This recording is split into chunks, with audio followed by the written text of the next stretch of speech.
Gaffer, I mean, we never really got going here today, and goals conceded at important moments of the match. What are your thoughts on the performance? Yeah, I mean, we found ourselves 2-0 down, just gift wrap goals, didn't we? And they didn't have to work hard for those goals. Disappointed, obviously. You know, we came in at half time, 2-0 down. We're still trying to have a go at it, you know, be aggressive on the front foot. For 20 minutes we looked half decent in the second half, had opportunities to score, didn't take them, and then it was a farcical goal to finish us off. And how important a period was that part in the second half, because we did create chances. Danny Gant seemed to give the whole squad a lift to look all having chances, but we weren't able to get that important goal. No, just needed that little bit of quality, didn't we? Because we're in advanced positions and quite creative in those 20 minutes. But you've got to grab one of those moments. You grab one, it's a completely different outlook, isn't it? You know, and the home crowd here that ended up well behind their team, but there were moments, weren't there, when they're passing it along the 6-yard box, along the 18-yard box, where you know we were looking to get in the front foot and rob them of possession and cause problems, and you could feel that there could be unrest around the corner with the spectators.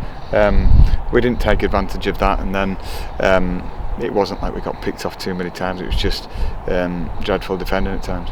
Yeah, and like you say, there wasn't too many chances for Swindon in the game. Probably in the balance, it was even share of chances. Is that a frustration, given the quality of play we did show? I thought it was a hot potato first half from our point of view.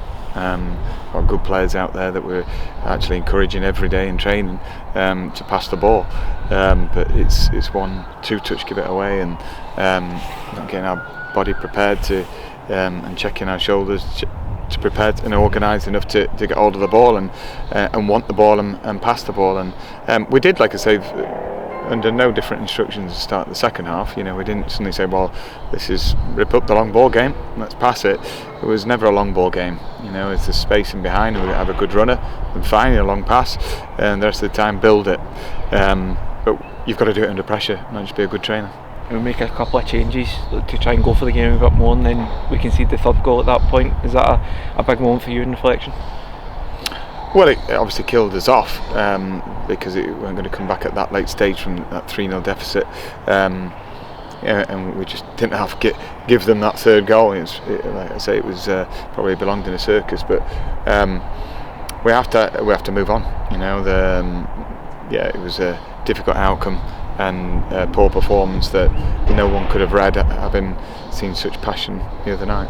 An opportunity to move on comes quickly on Tuesday night against Northampton. How do we bounce back? What do we do to do that in the right way?